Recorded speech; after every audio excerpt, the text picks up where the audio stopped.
Bonjour à tous, bienvenue sur la chaîne Techno. Et aujourd'hui, nous sommes à nouveau dans le métro. On ne s'en lasse pas, hein, François? Je crois qu'on va rester ici, en fait.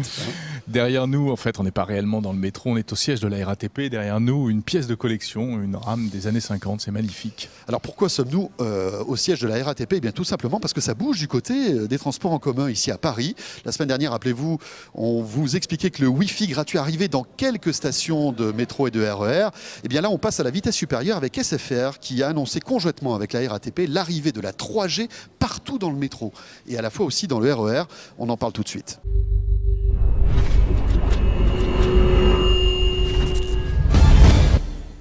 Et mine de rien, c'est une petite révolution qui se trame, hein, parce que c'est vrai qu'aujourd'hui, vous le savez, si vous êtes un usager du métro, quand vous êtes dans les rames, ça rame, on est en neige, on n'arrive pas à Ça se surfer trame sur dans la Internet. rame, en fait. Voilà, ça rame sur la rame, on ne peut pas regarder de vidéo, et tout ça va changer donc avec l'arrivée de la 3G. Alors bonne nouvelle, la 3G arrive, la mauvaise c'est que pour l'instant c'est qu'avec qu'un seul opérateur. Voilà, mais il y a encore quand même une autre bonne nouvelle, c'est que ça fonctionnera à la fois sur les quais, mais également dans les rames de métro. Et on peut imaginer aussi à terme que tous les opérateurs français s'y mettent.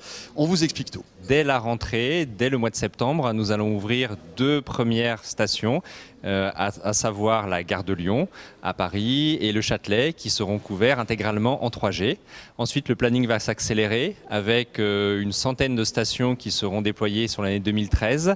Et à la fin de l'année 2014, nous aurons couvert 170 stations, ce qui nous permettra d'adresser à peu près 75% des usagers du métro et du RER à cette échéance. Pourquoi est-ce que ça a été si long à mettre en place? Tout d'abord parce que c'est techniquement très compliqué à déployer. La première chose qui va être faite, ça va être de déployer un système d'antennes partout sur l'emprise de la RATP. Et donc il fallait caler techniquement la manière dont cela pouvait être fait, parce que notre ambition avec la RATP, c'est d'arriver à tout faire d'ici fin 2015. Et pour arriver à tout faire d'ici fin 2015, il y a plus de 300 stations dans le domaine de la RATP.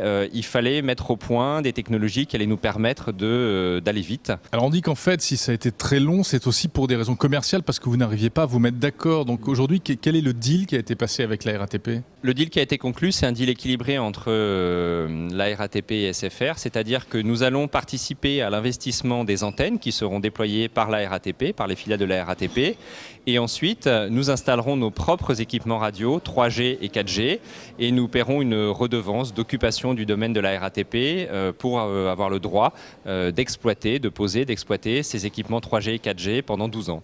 Bon, alors on va rentrer un petit peu dans le dur pour qu'on comprenne bien.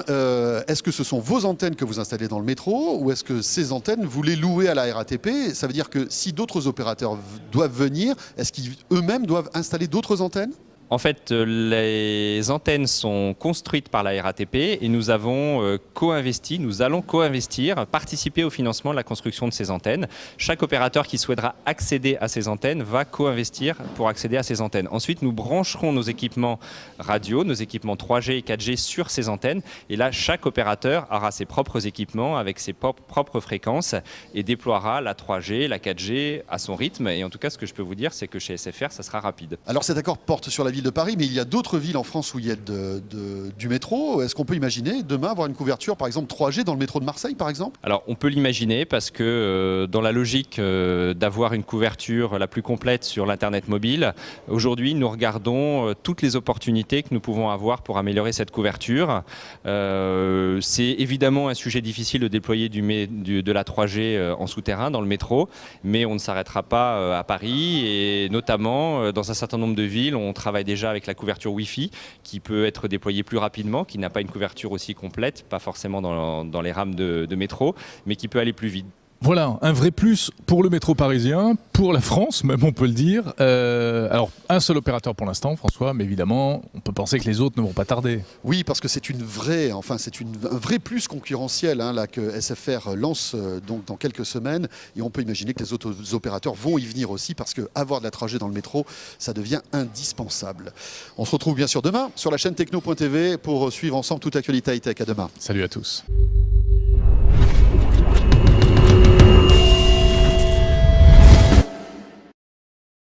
C'est pas mal pour toute la France. Et d'ailleurs, je vais entamer la Marseillaise. Alors, Enfants de... C'est bien pour toutes les Françaises. Et aussi les Français. Et aussi. Et aussi les Français qui aiment surfer. Ils aiment surfer sur Internet. Ok, d'accord. Alors attends.